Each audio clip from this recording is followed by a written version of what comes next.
So உங்கள் எக்ஸாமில் இப்படி ஒரு கொஷின் கேட்குறாங்க 11 minus 4 5/9. ஓகே, லெஸ் தேன் 30 செகண்ட்ஸ்க்குள்ளே நீங்கள் ஆன்சர் பண்ணிடலாம், not more than that.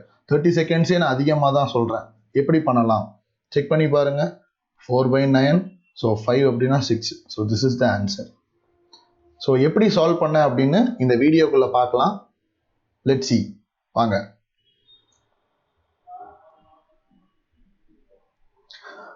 Welcome guys, welcome to our channel exam 360 Coimbatore. So இந்த சேனலில் காம்படிட்டிவ் எக்ஸாம்ஸ்க்கான வீடியோஸ் அப்டேட் பண்ணிகிட்டு இருக்கோம். Like reasoning, maths, current affairs, English எல்லாமே அப்டேட் பண்ணிகிட்டு இருக்கோம். மறக்காமல் பாருங்கள். இப்போ தான் நம்ம சேனலில் ஃபஸ்ட் டைம் பார்க்குறீங்க அப்படின்னா சப்ஸ்கிரைப் பண்ணிட்டு பாருங்கள். To get regular updates click the bell icon. So before that ஒரு சின்ன அனௌன்ஸ்மெண்ட் என்ன அப்படின்னா, நம்ம எக்ஸாம் 360ல புது பிளாட்ஃபார்ம் டெஸ்ட் பேக்கேஜ் அனௌன்ஸ் பண்ணியிருக்கோம். இந்த டெஸ்ட் பேக்கேஜ் எல்லாமே complete 1 year validity. Okay, so என்ன 1 year வேலிடிட்டி அப்படின்னா, பேங்க், இன்சூரன்ஸ், எஸ்எஸ்சி, ரயில்வேஸ் எல்லா எக்ஸாம் பிளாட்ஃபார்ம்லையும் நீங்கள் எழுதிக்கலாம். So those who need, okay, மறக்காம இந்த கான்டாக்ட் நம்பருக்கு கால் பண்ணுங்க. We will provide you the details. So time waste பண்ணாம நம்ம வீடியோக்குள்ள போகலாம் வாங்க. ஸோ கொஸ்டின்ஸ் கேட்டிருந்தேன். 11 minus 4 5/9.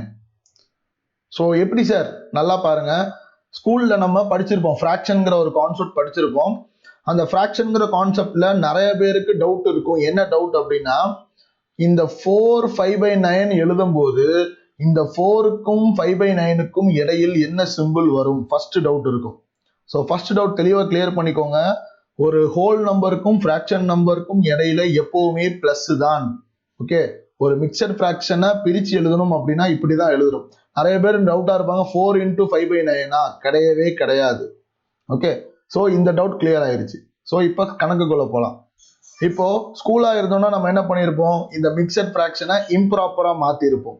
So 4 9s are 36, 36 plus 5 41. அப்போ 41/9 வந்திருக்கும். தென் 11 இருக்கும். ஸோ இப்போ என்ன பண்ணுவோம், கிராஸ் மல்டிப்ளை பண்ணுவோம். So 99 minus 41 divided by 9. So அப்போ இது ரெண்டுக்கும் டிஃபரன்ஸ் எடுத்தீங்க அப்படின்னா 58 divided by 9. ஓகே, ஸோ இப்போ நம்ம இதை இம்ப்ராப்பராக இருக்கு, இந்த இம்ப்ராப்பரை நம்ம கன்வெர்ட் பண்ணோம் அப்படின்னா எவ்வளோ வரும்? 6 4/9. ஓகே, ஸோ ஒரு எக்ஸாமில் இவ்வளோ காம்ப்ளிகேட்டாக சால்வ் பண்ணுறதுக்கு மினிமம் 1 minute ஆகுது, மினிமம் 1 to 2 minutes ஆகுது. பட் இந்த கொஸ்டின்லாம் கேட்கும்போது ஜஸ்ட் 10 to 20 செகண்ட்ஸில் உங்களால் சால்வ் பண்ண முடியும். சொல்ல போகிற லாஜிக்கை தெளிவாக கவனிங்க. So 11 minus 4 5/9. ஸோ இப்படி இருக்கா? ஸோ என்ன பண்ணலாம் சார்? ஒன்றுமே பிரச்சனை இல்லை. ஹோல் நம்பரை விட்டுருங்க, கொடுத்துருக்கிற மிக்சட் ஃப்ராக்ஷனை ஹோல் நம்பராக மாற்றணும்னு நினைங்க. ஸோ அப்படி மாற்றணும்னு நினைக்கும் போது இங்கே 4 விட்டுருங்க, மீதி இருக்கிற ஃப்ராக்ஷன் 5/9 இருக்கா, அந்த 5/9ஓட என்ன ஃப்ராக்ஷன் ஆட் பண்ணால் எனக்கு 1 வரும்னு யோசிங்க. விச் மீன்ஸ் எனக்கு 4/9 ஆட் பண்ணால் எனக்கு 1 வரும். ஸோ அதுதான் இங்கே ஒரு ஆன்சர் போட்டாச்சா? அப்போ எனக்கு 1 வந்துடும். 4ஐயும் 1ஐயும் ஆட் பண்ணால் எவ்வளோ ஆச்சு? எனக்கு 5. ஸோ 5ஐயும் 11ஐயும் சப்ராக்ட் பண்ணால் 6. That's it. பாருங்க, நான் எந்த ஒரு காம்ப்ளிகேட்டாகவும் சப்ராக்ட் பண்ணலை, டிவைட் பண்ணல, எதுவுமே பண்ணல. ஜஸ்ட்டு ஒரு ஃப்ராக்ஷனை ஹோல் நம்பராக மாற்றுறதுக்கு என்ன ஃப்ராக்ஷன் ஆட் பண்ணணும் இதை மட்டும்தான் கண்டுபிடிச்சிருக்கேன். ஸோ கண்டுபிடிச்சிங்க அப்படின்னா சம் முடிஞ்சது. இதை வச்சு இன்னும் ஒரே ஒரு எக்ஸாம்பிள் பார்க்கலாம், அப்போனா தான் உங்களுக்கு புரியும்.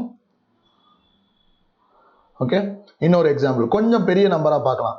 24 minus 13 17/21. ஸோ இவ்வளோ பெரிய நம்பராக இருக்கும்போது நம்ம ரொம்ப ரொம்ப தயங்குவோம், யோசிப்போம், ஐயோ நம்மளுக்கு ஒரு 5 நிமிஷம் வேஸ்ட் ஆகுமே. தேவையே இல்லை. நான் சொன்ன லாஜிக்கை மட்டும் திங்க் பண்ணி பாருங்க. இந்த ஹோல் நம்பரை விட்டுருங்க, இந்த ஃப்ராக்ஷன் நம்பரை இப்போ நான் ஹோல் நம்பராக மாற்றணும் அப்படின்னா இந்த 17/21ஓட ஒரு 4/21 ஆட் பண்ணால் எனக்கு 1 மாறிடும். அப்போ என்ன அர்த்தம்? இந்த 4/21 தான் என்னோட ஃப்ராக்ஷன் பார்ட். ஓகே, அப்போ 13 plus 1 எனக்கு 14 மாறிடும். ஸோ 14க்கும் 24க்கும் இடப்பட்ட டிஃபரன்ஸ் 10. So that's answer. அவ்வளவுதான். பாருங்க, இதை சால்வ் பண்றதுக்கு மினிமம் உங்களுக்கு ஒரு 20 to 30 செகண்ட்ஸ் கூட ஆயிருக்காது. ஓகே, ஸோ சின்ஸ் பிகினராக இருந்தீங்க அப்படின்னா இந்த டைம் எடுத்துக்கும். ஒன்ஸ் நல்லா ப்ராக்டிஸ் பண்ணீங்க அப்படின்னா 10 செகண்ட்ஸ் தாங்க. ஸோ இந்த மாதிரி சிம்பிள் ட்ரிக்ஸை நம்ம டெய்லி உங்களுக்கு தரலான் இருக்கோம். ஏன்னா அப்கமிங்கில் ஆர்ஆர்பி மெயின்ஸ் எக்ஸாம் வரப்போகுது, ஐபிபிஎஸ் பிஓ வரப்போகுது, கிளரிக்கல் வரப்போகுது, எஸ்எஸ்சியில் CHSL, CGL, RRB, NTPC. So எல்லா ட்ரிக்ஸுக்கும், எல்லா எக்ஸாமுக்குமே இந்த மாதிரி சின்ன ட்ரிக்ஸ் தான் உங்களுக்கு தேவை. ஓகே, சிம்பிள் ட்ரிக்ஸ் தேவை. அந்த ட்ரிக்ஸை கொடுக்கறதுக்கு நான் மறக்காமல் டெய்லி வருவேன். So keep supporting us. So thank you all.